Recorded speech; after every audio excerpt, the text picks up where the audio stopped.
మనం షాప్కి వెళ్ళి చాలాసార్లు ఫెవికాల్ కొని ఉంటాం కదా, కానీ దాని పేరు గ్లూ. ఫెవికాల్ అనేది జస్ట్ ఒక బ్రాండ్ నేమ్. అయినా సరే మనం స్టిక్ చేసే ప్రతి దాన్ని కూడా ఫెవికాల్ అని ఎందుకు అంటున్నాం? ఫెవికాల్ పేరెంట్ కంపెనీ అయిన పిడిలైట్ ఏషియాలోనే లార్జెస్ట్ అడ్హెసివ్ మ్యానుఫ్యాక్చరర్. ఎటువంటి బిజినెస్ నాలెడ్జ్ లేని లాయర్ ఇంత పెద్ద కంపెనీని ఎలా స్థాపించారు, అండ్ ఫైనల్గా మనం ఈ బిజినెస్ కేస్ స్టడీ నుంచి ఏం నేర్చుకోవచ్చు అని ఈ వీడియోలో చూద్దాం. ఈ స్టోరీ 1959లో స్టార్ట్ అయింది.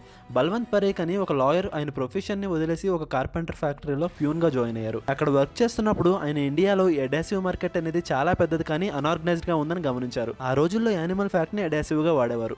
ఆ ప్రోడక్ట్ బాగానే ఉండేది, కానీ దానివల్ల చాలా ప్రాబ్లమ్స్ వచ్చేవి. ఫస్ట్ యానిమల్ ఫ్యాట్ని బాయిల్ చేసి ఆ తర్వాత దాన్ని డ్రై చేస్తే ఈ అడ్హెసివ్ తయారయ్యేది. ఈ ప్రాసెస్ అన్హైజినిక్ అండ్ కంప్లీట్ అవ్వడానికి చాలా టైం పట్టేది. ఈవెన్ లేబర్ రిక్వైర్మెంట్ కూడా హెవీగా ఉండేది. సో కార్పెంటర్స్కి ప్రాఫిట్ తగ్గుతుంది. ఈ ప్రాబ్లమ్స్ అన్నింటినీ గమనించి బల్వంత్ పరేఖ్ ఒక ఆల్టర్నేటివ్ సింథటిక్ అడ్హెసివ్ని తయారు చేశారు. ఈ ప్రాసెస్ ద్వారా తక్కువ లేబర్తో చాలా హైజినిక్గా అడ్హెసివ్స్ని ప్రిపేర్ చేయొచ్చు.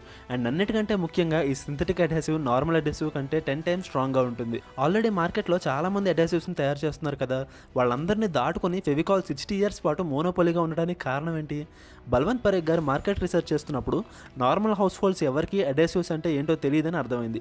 మన ఎండ్ కస్టమర్స్కి మన ప్రోడక్ట్ గురించి తెలియకపోతే బిజినెస్ సక్సెస్ ఎలా అవుతుంది? సో ఈ సిచ్యువేషన్ అర్థం చేసుకొని ఫెవికాల్ వాళ్ళ ఫస్ట్ మార్కెటింగ్ స్ట్రాటజీ అయిన కస్టమర్ డిసిషన్ మేకింగ్ ప్రాసెస్ని ఇంప్లిమెంట్ చేశారు. అంటే ఏ ప్రోడక్ట్ అన్నా కొనేవాళ్ళు కస్టమర్స్ అయితే దాన్ని యూజ్ చేసేవాళ్ళు ఎండ్ కస్టమర్స్ అవుతారు. ఈ ఎండ్ కస్టమర్స్ని ఇన్ఫ్లుయెన్స్ చేసినప్పుడు ఆ ప్రోడక్ట్ని సేల్ చేయడం ఈజీ అవుతుంది. ఫర్ ఎగ్జాంపుల్, ఒక ఇంట్లో ఫర్నిచర్ తయారు చేయడానికి ఐటమ్స్ అన్ని ఓనర్ కొని తెచ్చినా వాటిని వాడాల్సింది కార్పెంటర్. అంటే ఈ సిచ్యువేషన్లో ఎండ్ కస్టమర్ కార్పెంటర్ అవుతారు. సో ఈ కార్పెంటర్కి ఫెవికాల్ నచ్చితే ఆటోమేటిక్గా ఇంకోసారి కూడా వేరే వాళ్ళ ఇంటికి వెళ్ళి ఫర్నిచర్ తయారు చేయాలన్నా అప్పుడు కూడా ఫెవికాల్ తెమ్మని చెప్తారు. లేదా కొన్నిసార్లు ఐటమ్స్ అన్ని కార్పెంటర్స్ తెచ్చుకుంటే ఓనర్స్ దానికి అమౌంట్ ఇస్తారు. ఈవెన్ అప్పుడు కూడా ఏ అడ్హెసివ్ వాడాలన్న డెసిషన్ కార్పెంటర్దే, కాబట్టి తనే ఎండ్ కస్టమర్ అవుతాడు. మిగిలిన అడ్హెసివ్ కంపెనీస్ అన్ని హార్డ్వేర్ షాప్స్ అండ్ రిటైలర్స్ని ఇంప్రెస్ చేయడానికి ట్రై చేస్తుంటే ఇక్కడ ఫెవికాల్ మాత్రం వాళ్ళ మార్కెటింగ్లో కార్పెంటర్స్ని టార్గెట్ చేశారు. ఓన్లీ కార్పెంటర్స్ని ఎలా టార్గెట్ చేస్తారన్న డౌట్ మీకు రావచ్చు.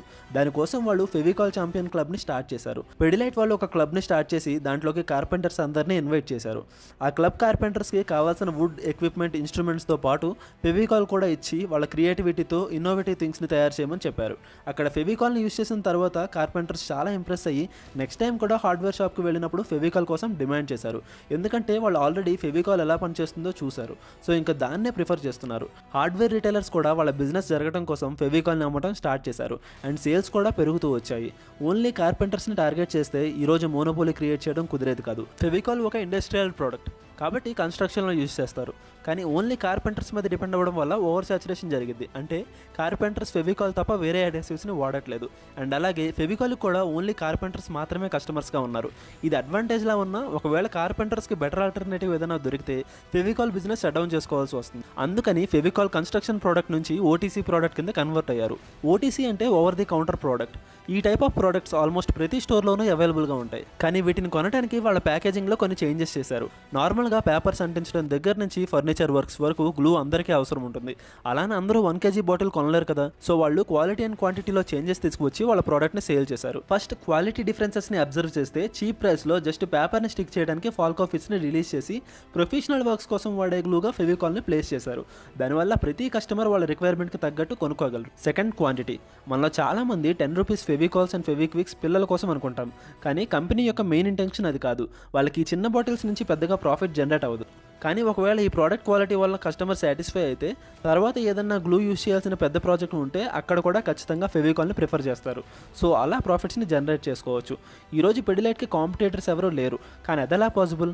పిడిలైట్ వాళ్ళ కాంపిటేటర్స్ని ఎలా ఫేస్ చేస్తున్నారు? ఇప్పటి వరకు ఎవరైతే పిడిలైట్కి కాంపిటేటర్స్గా మార్కెట్లోకి ఎంటర్ అవుతున్నారో వాళ్ళు స్టార్టింగ్ స్టేజ్లో ఉన్నప్పుడే పిడిలైట్ వాళ్ళ దగ్గర నుంచి కంపెనీని ఎక్వైర్ చేసుకుంటున్నారు. సో ఫర్దర్గా వాళ్ళకి ఎటువంటి కాంపిటీషన్ ఉండదు. సో అది గైస్ ఈరోజు వీడియో. ఈ వీడియో మీకు ఎలా అనిపించిందో కామెంట్ చేయండి. అలాగే మరిన్ని బిజినెస్ కేస్ స్టడీస్ కోసం ఛానల్ని సబ్స్క్రైబ్ చేసుకోండి.